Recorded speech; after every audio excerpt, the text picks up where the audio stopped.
Hello defence aspirant, जैसा कि आज हम सभी जानते हैं कि आज इंडियन कोस्ट गार्ड डे है, तो आज की इस वीडियो में हम इसी टॉपिक पर बात करेंगे और आईसीजी से जुड़ी वो सारी बातें हम आपको बताएंगे जो आपके लिए भविष्य में महत्वपूर्ण हो सकती है। तो आप इस वीडियो में जरूर बने रहें। चलिए स्टार्ट करते हैं। भारतीय जल में सुरक्षा और संरक्षण 1960 के दशक से ही भारतीय नौसेना भारत सरकार से समुद्री कानून प्रवर्तन के लिए एक सहायक सेवा समिति स्थापित करने और भारतीय जल में सुरक्षा और संरक्षण कार्यों को रोकने के लिए अनुरोध कर रही थी। परिष्कृत और उच्च न्यायालय के नौसैनिक युद्धपोतों और संपत्तियों की तैनाती स्पष्ट रूप से इन कार्यों के लिए एक इष्टतम विकल्प नहीं थी। समय के साथ सरकार ने नौसेना के इस तर्क को स्वीकार कर लिया, विशेष रूप से इस तथ्य के कारण कि 1970 के दशक की शुरुआत तक 3 अन्य महत्वपूर्ण कारकों ने तटरक्षक सेवा के प्रारंभिक संस्था के औचित्य में योगदान किया। समुद्र के पार समुद्र में तस्करी बड़े पैमाने पर थी और देश की अर्थव्यवस्था के लिए खतरा था। सीमा शुल्क और मत्स्य विभाग जैसी मौजूदा समुद्री एजेंसियों के पास इस बड़े पैमाने पर तस्करी गतिविधियों को रोकने और क्षेत्रीय जल के भीतर भी अवैध जहाजों को रोकने की क्षमता नहीं थी।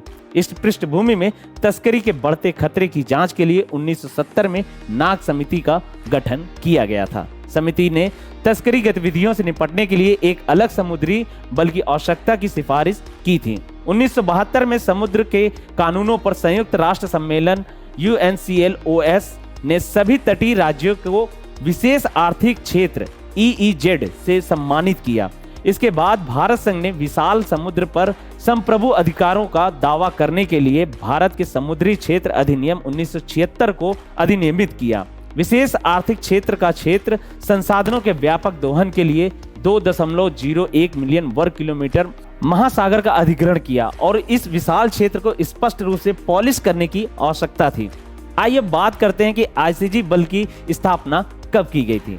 मुंबई हाई में तेल की खोज और उच्च न्यायालय के अपतटीय प्रतिष्ठानों के परिणामी विकास ने भी भारत के औद्योगिक और आर्थिक हितों के इस अत्यंत महत्वपूर्ण क्षेत्र में सुरक्षा और आपदा प्रतिक्रिया के उपायों को आवश्यक बना दिया।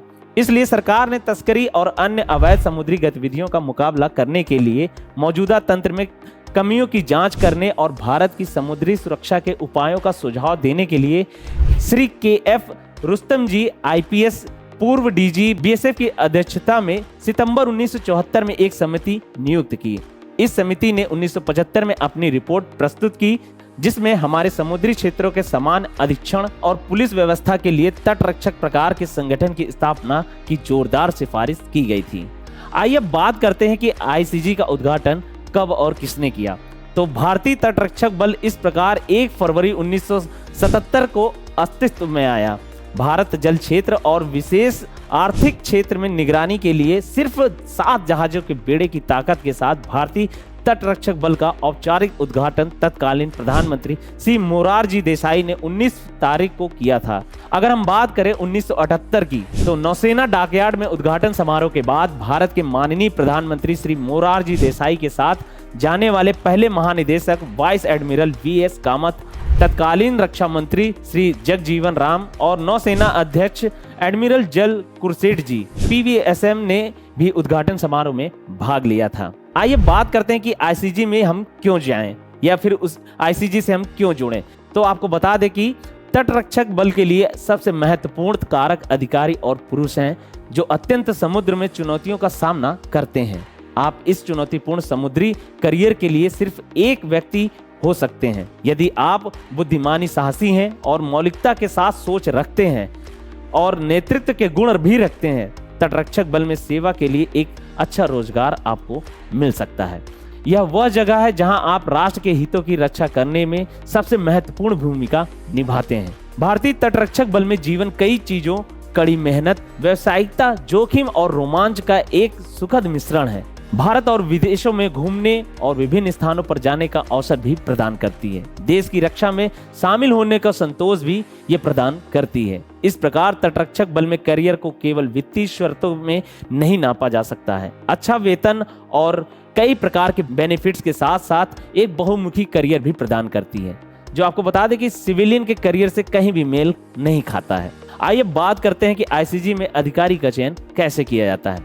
यह सुनिश्चित करने के लिए तटरक्षक बल के लिए महत्वपूर्ण संसाधन उपलब्ध हैं। अधिकारी के चयन के लिए बेंचमार्क स्क्रीनिंग चरण से ही उच्च निर्धारित किया गया है। चयन प्रक्रिया कड़ी है और यह सुनिश्चित करती है कि केवल सबसे उपयुक्त उम्मीदवारों को ही सेवा में शामिल किया जाए। भारतीय तटरक्षक भर्ती सेटअप भारतीय तटरक्षक बल में सभी वर्दीधारी प्रविष्टियों के लिए चयन और भर्ती के लिए जिम्मेदार है। संगठन का मुख्यालय सेक्टर 62 नोएडा उत्तर प्रदेश में है और CHQ में मानव संसाधन विभाग HRD के साथ साथ क्षेत्रीय मुख्यालय RHQ में भी सभी हितधारकों के साथ मिलकर काम करता है। भर्ती निदेशालय विशेष रूप से नामांकित कर्मियों EP की भर्ती और तटरक्षक में अधिकारियों के चयन को देखता है और इसका नेतृत्व प्रधान निदेशक भर्ती करते हैं। तटरक्षक चयन बोर्ड CGSB का नेतृत्व उप महानिदेशक DDG करता है और तटरक्षक में सेवा के लिए अधिकारियों के चयन के लिए उम्मीदवारों के परीक्षण के संचालन के लिए जिम्मेदार है।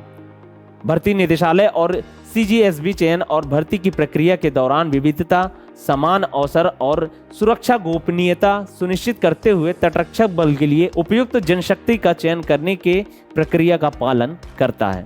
आइए बात करते हैं कि ICG ऑफिसर ट्रेड में कौन कौन सी एंट्रीज होती हैं। तो assistant commandant GD male, assistant commandant GD P/N male, assistant commandant women SSA female, assistant commandant CPL SSA male and female, assistant commandant technical mechanical male, assistant commandant technical electrical electronics male, assistant commandant law male and female. अब बात करते हैं कि life at sea and ship की।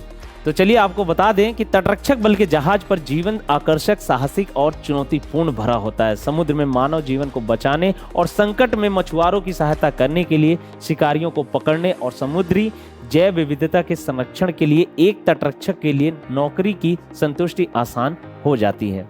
समुद्र में प्रत्येक दिन नए चैलेंजेस सामने आते हैं और प्रत्येक मिशन अपने आप में एक अलग भूमिका रखता है। प्रत्येक तटरक्षक जहाज पर विभिन्न शाखाओं से संबंधित अधिकारियों और नामांकित कर्मियों का एक संतुलित मिश्रण होता है, जिन्हें 3 समूहों में विभाजित किया जाता है। प्रत्येक समूह संबंधित स्टेशनों पर हर दिन 4 घंटे के लिए 2 बार काम करता है। जब जहाज समुद्र में होता है, इसके अलावा एक आपात स्थिति के दौरान सभी कर्मी दिन या रात की परवाह किए बिना क्लोजअप करते हैं। समुद्र में किसी अन्य पोत की जांच करने के लिए, एक तकनीकी या चिकित्सा सहायता प्रदान करने के लिए कभी कभी जहाज से एक नाव को लॉन्च किया जाता है। यदि आवश्यक हो और भागने वाले अपराधियों को पीछा करने के लिए नाव तट पर भी उतार सकती है। तो दोस्तों, आज की इस वीडियो में आपने देखा कि ICG से जुड़े वो महत्वपूर्ण फैक्ट्स जो आज तक आप लोग नहीं जानते थे। ऐसे और भी इंटरेस्टिंग फैक्ट्स के लिए बने रहिए हमारे साथ और चैनल को लाइक एंड सब्सक्राइब और शेयर करना ना भूलें। ऐसे ही और भी इंटरेस्टिंग फैक्ट्स के साथ हम आपके सामने अगली वीडियो में फिर हाजिर होंगे। तब तक के लिए जय हिंद, जय भारत।